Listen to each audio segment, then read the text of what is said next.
Welcome, everyone. Today's speaker is Melinda Kleczynski, and she will talk about persistent homology of plant-pollinator interactions, the importance of flowering plant surveys. Take it away. Great. Thank you so much to everyone for coming, and thank you to the organizers for inviting me. And I know this was mentioned earlier, but I'm very happy to take questions during the talk. And I'm going to be talking about joint work with Chad Giusti and Tony Kearsley.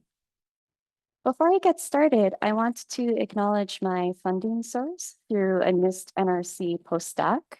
And I'd also like to acknowledge this great data set, which was provided through the H.J. Andrews Experimental Forests. Just to give you an overview of what I'll be talking about today, there's increasing interest among consumers in planting types of plants that are beneficial to pollinators. There are a lot of ways to determine which types of plants are beneficial to pollinators. And a numerical way to do that is using these preference metrics that quantify how much a type of plant is favored by a type of pollinator. And in order to compute these preferences, you need quantitative interaction data, and you need some sort of information about the abundance of different floral resources. Now, you can estimate the floral abundance from the interaction data that you need to have anyway, or you can measure it by doing this separate flowering plant survey, which can be time intensive. So that's an additional consideration and additional resources you would need during the data collection. So we were really interested in understanding, does having this extra floral survey data give you additional information about the structure of the system, or is it basically just reinforcing what you already could have estimated from the interaction data alone? And we're going to use topological data analysis to do that. So I want to give you a brief update on the subject area in case you're unfamiliar. We'll start with some terminology. So I'm going to be interested in plant-pollinator interactions. The data we actually have is about flower visitation. This is a common problem. It's not unique to this subject area, but you frequently have a situation where the quantity you're interested in and the quantity that you can measure are not exactly the same, and that's the case here. So we're really interested in animal pollination. This is when plant reproduction is facilitated by animals visiting flowers and transferring pollen. And what we're really measuring is just the flower visitation part of that, just so you're aware. And just in terms of some of the terms that I'll use, we're only going to think about flowering plants. So sometimes I may just say plant. And then I'll use the terms pollinator, visitor, insect, and animal interchangeably. There are definitely animals that are not insects that are important pollinators. They just won't be the stars of today's talk. And then whenever I say an interaction or a plant pollinator interaction, that's going to be flower visitation. So there are different kinds of data sets you can have that will tell you about plant pollinator communities. And the most basic information would be just recordings of binary interactions. This can be frequently depicted in a bipartite graph. So this is just telling you in this time and place, these are the plant pollinator pairs that interacted with each other. So for example, one of the lines on this bipartite graph might tell you that a honeybee visited a sunflower. And because this recording should be going on the AATRN channel, I do want to mention that I've done some work with binary interactions in the past, and I have a short video on the channel where I do analysis with binary interactions. So if you wonder why that video is different than what we're going to be doing today, it's because we're moving to quantitative data now. So in a lot of data sets, you don't just have this kind of bee visited this kind of flower, you have some sort of number of interactions or some measure of quantity. So for example, you may say the honeybee visited the sunflower 8 times. And this is what you absolutely need to compute preferences. In addition, you may also, in some data sets, have a flowering plant survey. So this is all the different types of plants that are in the community, and you have some measure of abundance. So here it's the number of flowers. So we use these to compute the preferences of different types of pollinators for different types of plants. And there are multiple preference metrics you can use to do that. In the talk, I'm just going to talk about this preference index, which is one of the ones that's recommended. So basically what you want to do is you want to try to separate the innate preference of a pollinator for a type of plant from its abundance. So you want to see, are you visiting this kind of plant a lot because you really like it or just because it's there?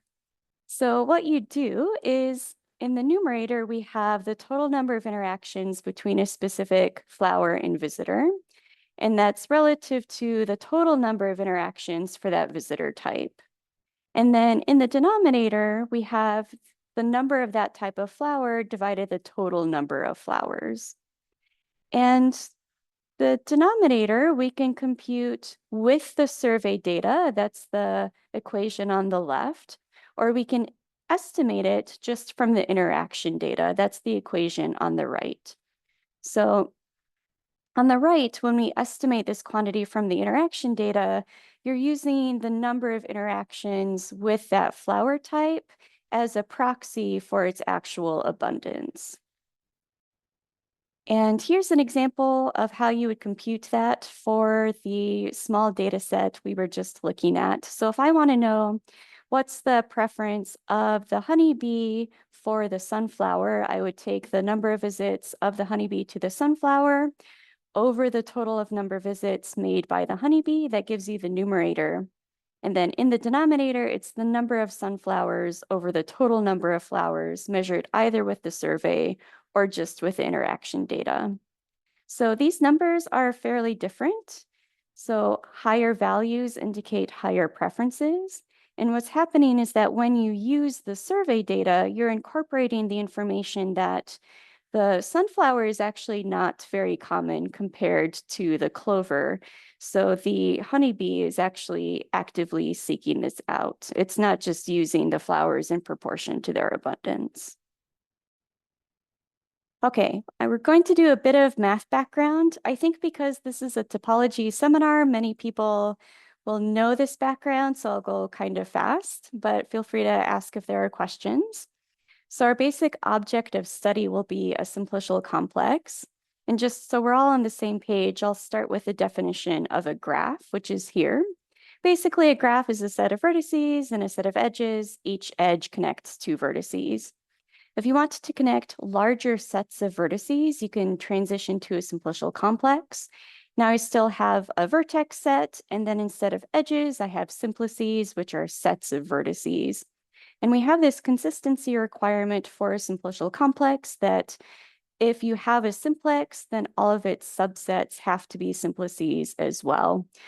The way we define a simplicial complex will sort of satisfy this requirement automatically, so we won't have to worry too much about it. And then because now simplices can have different sizes, we can specify that a K-simplex has K+1 vertices. So we want to look at different structural features of these objects. You can think of the number of connected components. You could have done that with a graph. You can do it in a simplicial complex as well. But you get additional information when you think about a simplicial complex. So for example, here, I have this empty space enclosed by a collection of cycles. We are not going to detect those features by looking at pictures. So what you would do under the hood is that these simplicial complexes generate these homology groups. And then we'll take coefficients over a field and get a quotient vector space structure. And then when you look at the dimensions of these, they count different structural features of the simplicial complex. And you can do these in different dimensions. I've listed 0, 1, and 2 on the slide because those are the easiest to visualize. You could think about higher dimensions as well. For this talk, we're just going to think about one-dimensional homology. So that'll be like the kind of feature we saw in the previous slide. These are empty spaces bounded by one simplices, so like windows. I'm not saying the other dimensions aren't important. I just thought we would have enough going on in the talk to just think about one dimension. Okay, so let's think about how we would get simplicial complexes from plant pollinator data. Sorry, I'm going to need to ingest coffee throughout the talk. Don't mind me. Okay, so very commonly when you think about plant pollinator interaction data, these would be represented by a bipartite graph. So here I have a simple example. We have some pollinators on the top and some flowers that they visit on the bottom. Now, something that is well established in the plant pollinator literature is to do a unipartite projection onto one of the sets of vertices. So here we're going to take the flower types as our vertex set. And then whenever you have two flowers that are visited by the same pollinator, you connect those with an edge.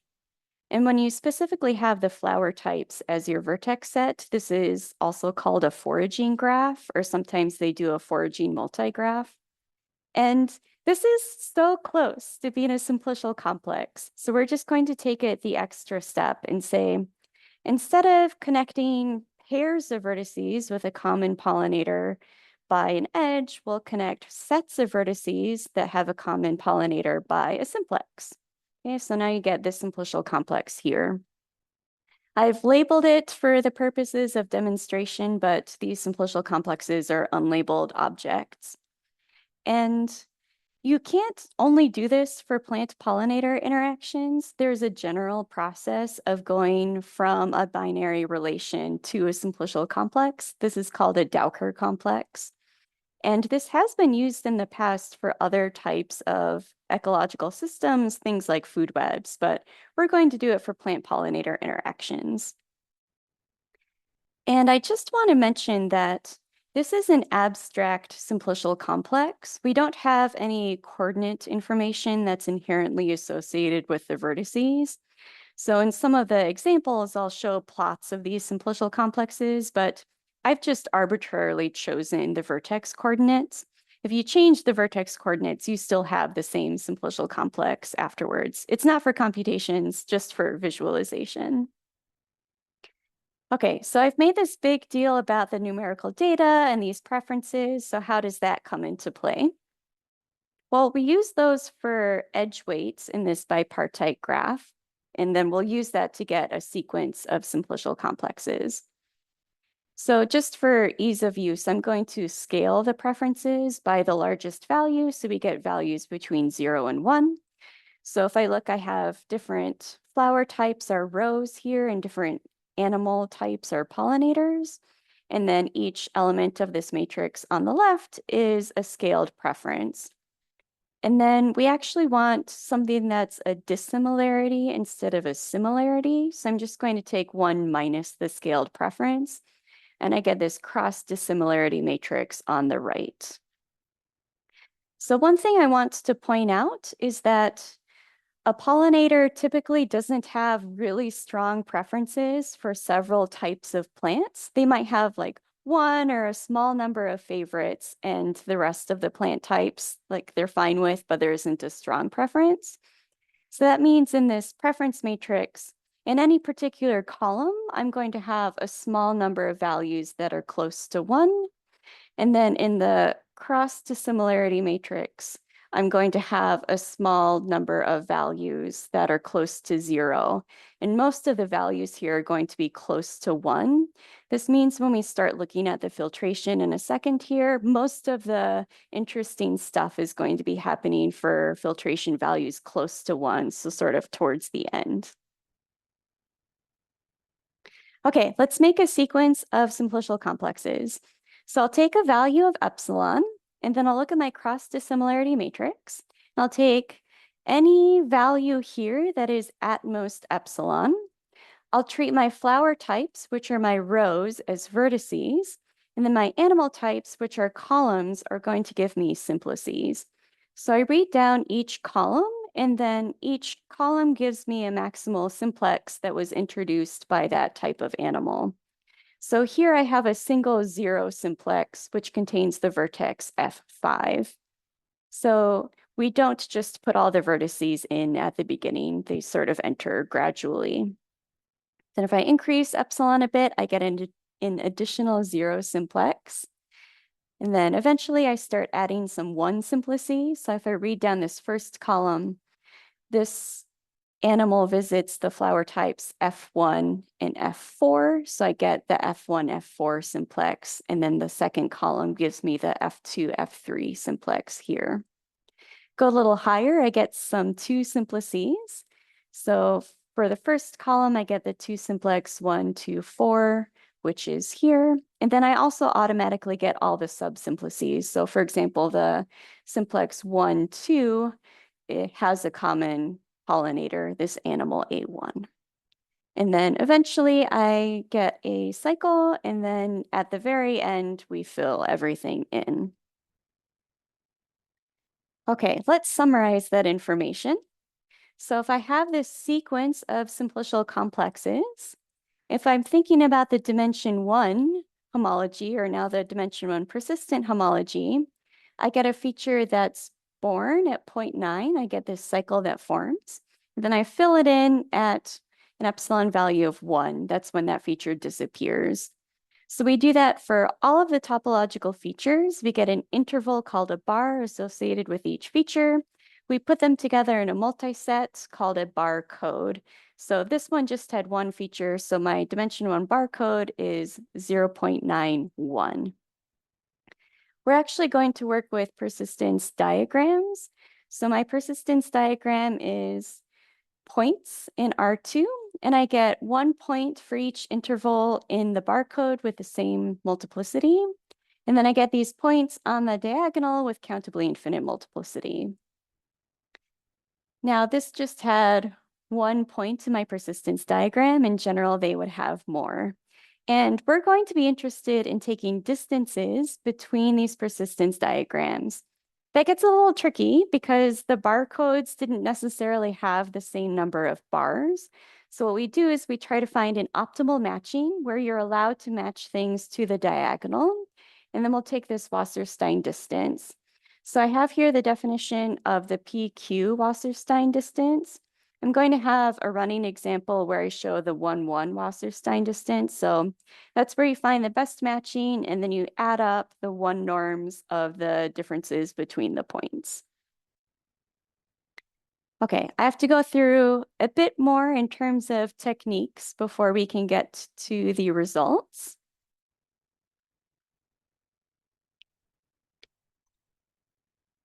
I don't want to get too into the weeds with the data processing, but I did want to mention some of the highlights. We're going to only look at visitors that are insects, and we're going to look at data for the years 2016, 2017, and 2018. During these years, data collection occurred in 3 different meadow complexes. So the word complex here is not meant to indicate simplicial complex. This just happens to be the word that they used in the data set for a collection of closely located meadows. So each meadow complex contains 4 meadows, and there are 5 observation periods each year. So they did data collection over the summer, so they went out about once a week. So the finest resolution you have is a meadow year watch, and we computed preferences at that level. So the preference required you to have a good understanding of what the floral abundance was. And the abundance of a type of flowering plant can change over time. It can change spatially as well. So we wanted to compute preferences on a really local level. And then you can compute persistent homology either at that same local level or on a larger scale. So what I'm going to show you in the talk is done at a larger scale, so for each complex year. Now that gives you now multiple possible preferences for each complex year. So what we'll do is for the main analysis, we'll take the median value for a particular plant pollinator pair. And then for the bootstrap samples, we'll take a random preference. Speaking of bootstrap samples, here's how that's going to work. So in our example data, we had different interacting pairs. So here I have honeybee sunflower and bumblebee sunflower.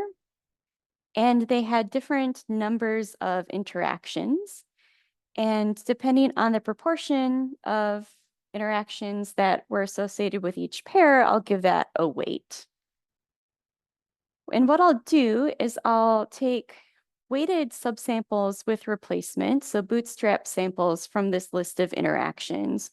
So in the first sample, well, we all have the same plant here, but for the visitor, I get honeybee, honeybee, honeybee, bumblebee, honeybee. And then in the second sample, I just get honeybee. So what happens is that if you have uncommon interactions, those can sometimes be left out when you do the bootstrap sample. This is simulating if you were actually in the field doing these observations and there was an uncommon interaction and you just happened not to see it. It didn't happen during your observation window or something like that. And when we lose interactions, we lose parts of the bipartite graph, and consequently, that can change your simplicial complexes. So when we do these bootstrap samples and leave out some of the interactions, that could potentially change your topology quite a bit.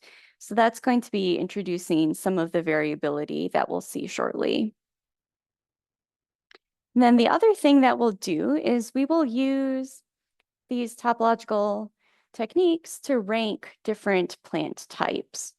So we'll see which plants are particularly important to the topological structure. So the way we do that is we compute all the cross dissimilarities of all plant pollinator pairs in a particular setting. That gives us a dimension 1 persistence diagram. And then for each plant type, one at a time, we'll take that plant out of the cross dissimilarity matrix. We won't recompute any of the preferences or rescale anything. We'll literally take out that row, and then we'll recompute a dimension 1 persistence diagram that gives us the original persistence diagram and the persistence diagram without that plant. We'll take a Wasserstein distance between those. So if you have a large Wasserstein distance, that means when you took that plant out, it created a large topological change. And then plants that get higher Wasserstein distances will have better rankings. So here are some preliminary results of doing all of that. So I'm going to stick with a particular complex year. So this is the Carpenter Meadow complex in 2017, just for our running example. So I have two dimension 1 persistence diagrams. And again, the difference between these was whether or not we used the separate flowering plant survey in order to compute the preferences. So the only thing that's different here is the numerical value of the preferences. These look like maybe theirs were a little different, but again, you're scaling on the highest preference value in each system, so maybe the scaling was just a little off. It's hard for me to look at this and have an intuition about how different these are. So that's how we're going to utilize the different types of plants that are in the system. So what I'll do is I'll have these different plant types, and I can see what happens to each persistence diagram when I take out that plant type. So here I've taken out this plant called Angelica, and I look at the persistence diagram before and after removing that plant from the cross dissimilarity matrix. So if I originally had the persistence diagram in these light blue squares that'll match what we saw on the previous slide, and then I take out the Angelica and I get this new persistence diagram with the circular markers. So this actually seemed to change it a fair amount. You have a lot of topological features that changed. This is all for using the survey data to influence your computations of these floral preferences. If you do that same thing, but you use the preference values where the floral abundance was estimated from the interaction data instead of using the separate flower survey, now you get this set of persistence diagrams. And it's pretty dense in part of the plane here, but the only difference that I can see visually is that we lost this cycle right here. So in this system, without the survey data, removing that plant has a smaller influence on the topology.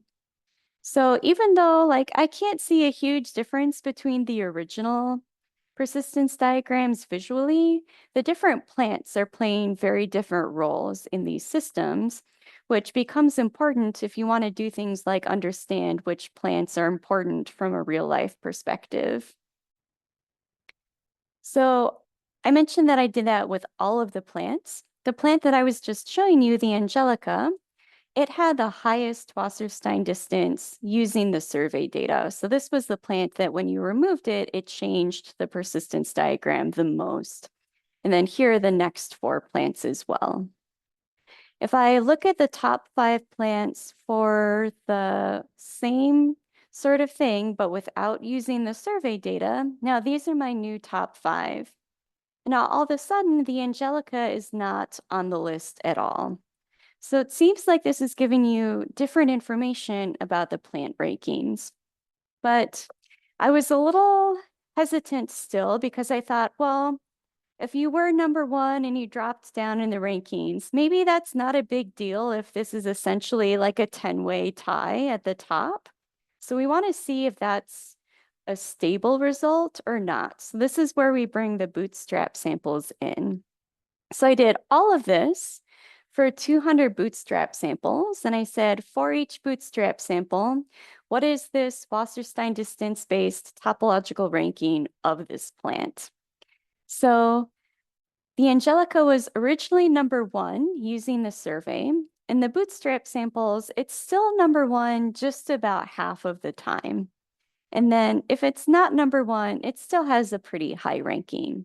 On the other hand, when we don't use the survey data, at least in this set of bootstrap samples, it's never number 1. And you get this pretty wide range of what its ranking is in the bootstrap sample. This is just for one plant. So I looked at a set of plants and I said, okay, how are the rankings distributed in the survey versus the non-survey data? So this first set of box plots, this is the Angelica. So that's what we just saw in the histograms. You see a pretty similar trend for this second plant. And then you also have plants where it seems pretty much the same versus the survey and the non-survey data, which to me makes sense. It means that the way that you measure preference, for some plants, it doesn't really matter that much if you had the independent information from the floral survey. For some plants, the interaction data works pretty well, but other times it's telling you very different information. So this is just the rankings of particular plants. I wanted to also understand how this affected the overall ranking. So you have 44 plants that are ranked in terms of their topological importance. You may have some ties. And I wanted to say, okay, if we take distances just between those rankings, how does that play out for all of these bootstrap samples? So what I did is I took differences between the rankings and then used that to do a multidimensional scaling embedding. So that's what you're looking at here.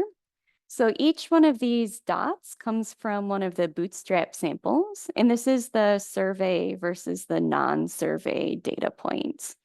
So they aren't like completely separated, but you do see a decent amount of separation between the two. Now, some of you may have been watching this whole running example with a bit of hesitation, like wondering, why did you choose the 1-1 Wasserstein distance? Are things totally different if you use a different distance?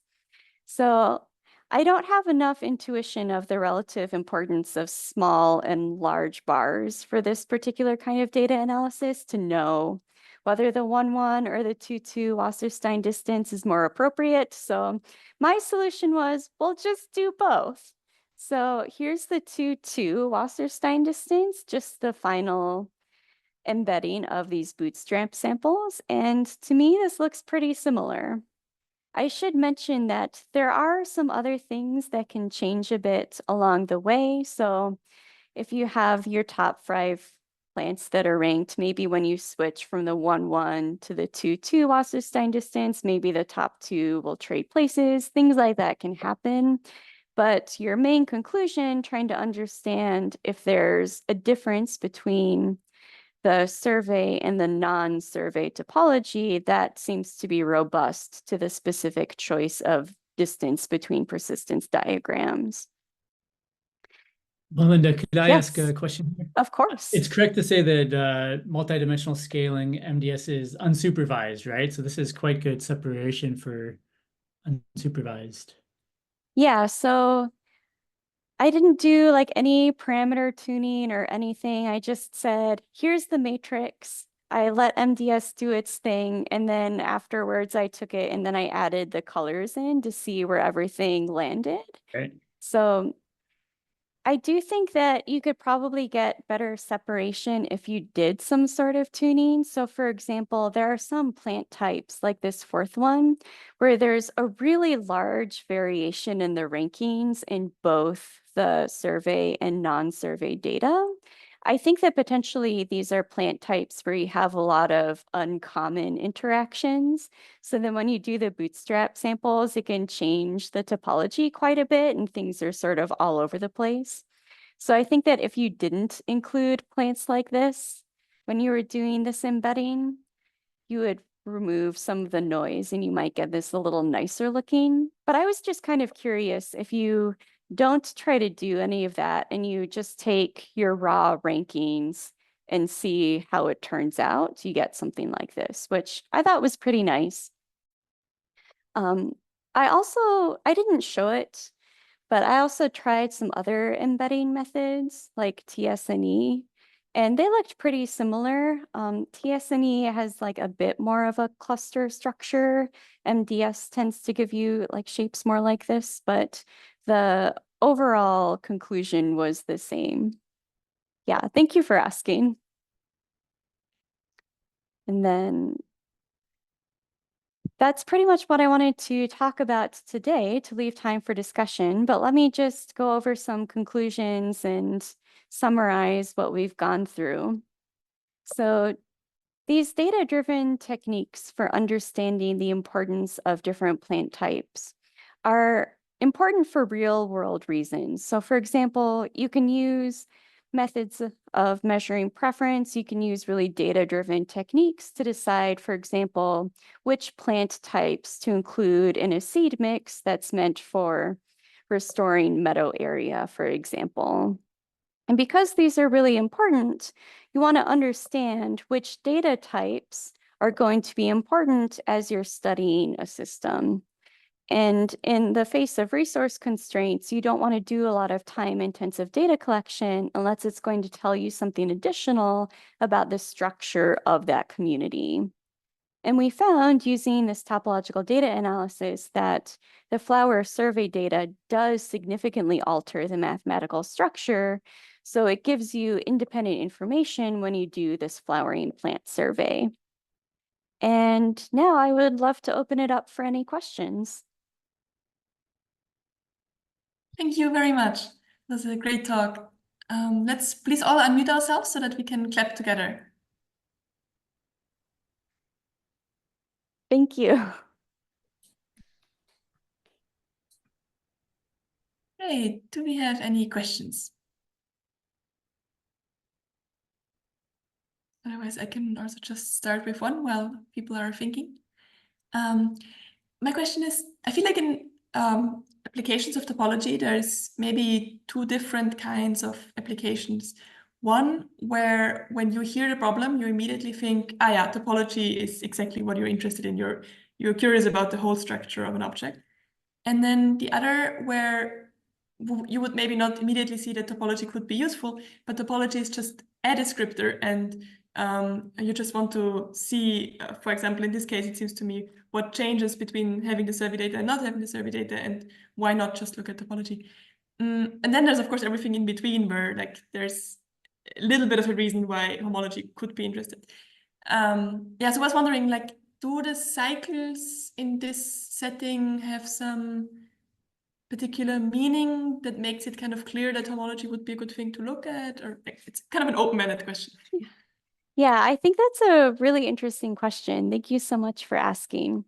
So part of the reason that we started doing this is because we saw some of the mathematical representations that were already being used, like this foraging graph, and we thought that's already so close to a simplicial complex. And if you make that little extra step, then you get this additional set of features you can extract that may be telling you information that's orthogonal to what you can extract using classical analysis methods. So part of it was just because that seems like a natural representation that gives you more information. I think the other thing about dimension 1 homology or higher dimensional homology that's really interesting for these systems is that, so if I think about the dimension 1 homology, in order to affect that, you have to at least introduce a 1 simplex into the simplicial complex. So that means if you're a pollinator, then you have to visit at least 2 plant types. So anytime, let me go to the bigger bipartite graph. So anytime you have a type of pollinator that just visits 1 type of plant, you're actually not affecting the higher dimensional homology at all. I didn't mention this, but from a computational standpoint, I actually take some of those out even before we compute the persistent homology. So this is really keying in on sort of the higher level interactions. So you're looking at more sort of generalists or mid-range plants and pollinators, and the specialists are not having an impact on this type of structure, which I thought was interesting from having an analysis method that really focuses on more of the generalists. I also think it's interesting from a data uncertainty perspective. So if you think about, again, dimension 1 or higher homology, you don't introduce a 1 simplex until you get, let me go to this slide, until you get to the second lowest cross dissimilarity, which is the second highest preference for any particular pollinator type. So if you have an outlier in your data, so you had a preference which for some reason was very high, which can happen if we look at the formula for, oh no, I've lost it. Okay, if you look at the formula for preference, you know, you have this ratio of ratios. So if you get something in a denominator that's very small, all of a sudden you can have a really high preference value if you have an uncommon species involved. So you can get these outliers in the preference values. And when you think about the dimension 1 homology, those actually don't get a lot of weight in the topological structure because you don't introduce a 1 simplex until you get to the second highest preference for any particular pollinator. So I thought that might be interesting. We know that topology is robust to certain kinds of noise. So I thought here was robust to outliers in the preference, which I thought might make it a useful analysis technique. I don't know if that's what you were asking about, but those are some of the things that I thought about. Yeah, that was exactly what I was asking about. Thank you. Okay. You mentioned Dowker complexes. I wanted to ask if Dowker duality comes up at all, Yes. maybe even as a computational. Yeah, that's a great question. So let me find a good picture to start talking about this. So when you think about Dowker duality, for anyone who's unfamiliar, so we took this bipartite relation And we projected that down into simplicial complex by choosing one of the classes as a vertex set.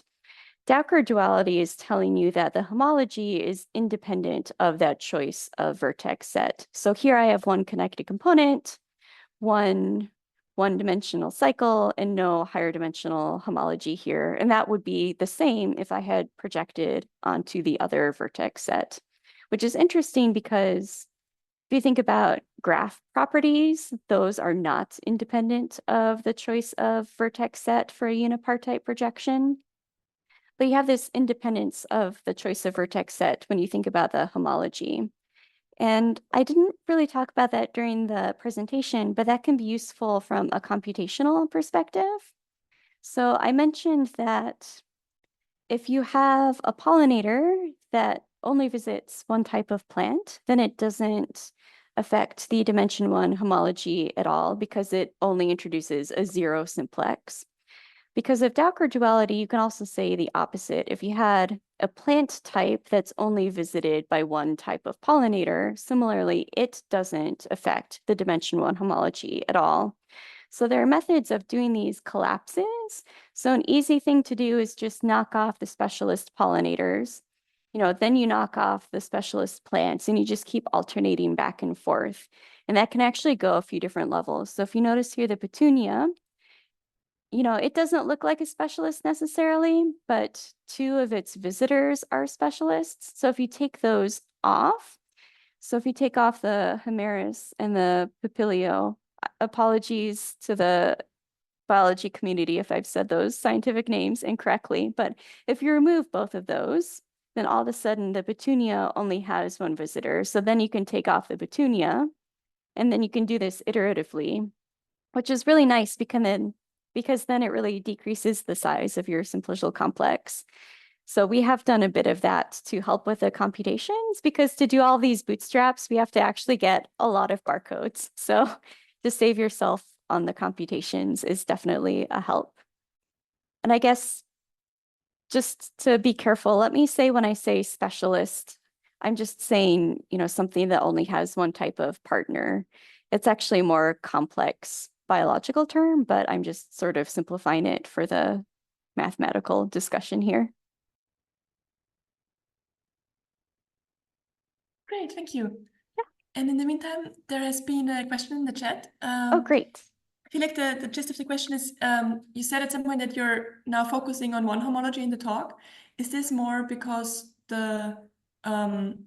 because in your research you also only focus on one homology, or is it just for the sake of the talk? Because the question reads, I guess this is close to my question, which reads, what is the intuition behind picking only the one-dimensional homology to detect the topological evolution of the interactions and not other commonly used dimensions like 0 and 2 dimensions?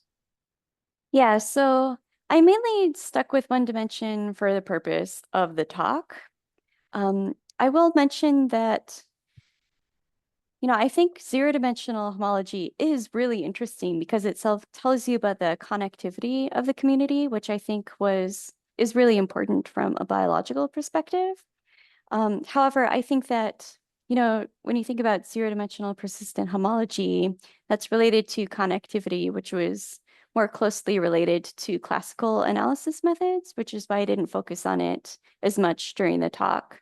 I think this emphasis on persistence is, more pronounced in the topology community, but if you're just thinking about the number of connected components, you don't need all of this machinery of topological data analysis to do that.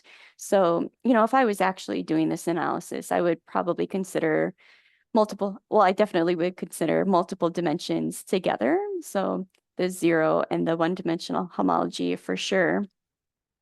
It gets a little tricky to do higher dimensional homology just from a computational perspective. So as you can see here, this is not a clique complex. So if you're doing a pure Dowker filtration, you can't just know, like you would in a Viator-Srips complex, like just the pairwise information and infer the higher dimensional simplices from that. You actually need to keep track of quite a bit of information. So that gets to be a lot of overhead when you think about higher dimensions. So if there's not a lot of non-trivial structure in higher dimensions, then I don't know from a computational perspective if it would be useful to go really high in terms of dimension, but you certainly could. So I guess the too long didn't read version is we just did dimension 1 for the talk, but in practice you would do multiple.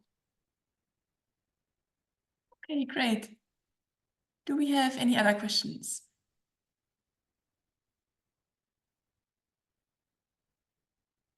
Okay, then maybe let me end the recording here. And first of all, thank you for the great talk. Yes, thank you so much for having me.